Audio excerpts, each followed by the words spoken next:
ఒకప్పుడు ఒక ఎడారిలో ఒక రోజా మొక్క ఉండేది. దాని అందమైన రూపాన్ని చూసి అది గర్వంగా ఉండేది.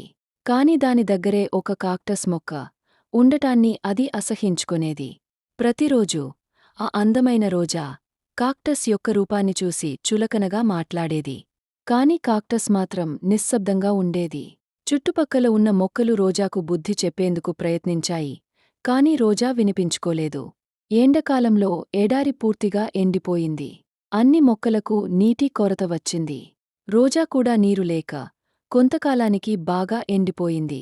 దాని అందమైన రెక్కలు మురికిగా మారాయి, రంగు కోల్పోయాయి. అప్పుడు ఒక పిచ్చుక వచ్చి కాక్టస్ నుంచి తన నోటితో నీళ్లు తాగడం రోజా గమనించింది. అప్పటికి తన పొగరు తగ్గిన రోజా కాక్టస్ను చూసి నీళ్లు అడిగింది. మంచిది అయినా కాక్టస్ వెంటనే అంగీకరించింది. ఇలా ఇద్దరూ కష్టకాలాన్ని కలిసి అధిగమించారు. ఈ కథనీతి: మనం ప్రతిదానిలో ఉన్న మంచిని గుర్తించాలి, ఎవరిని వాళ్ళు ఉన్న పరిస్థితిని, రూపాన్ని చూసి తక్కువగా చూడకూడదు. ఎవరి గొప్పవారిదే.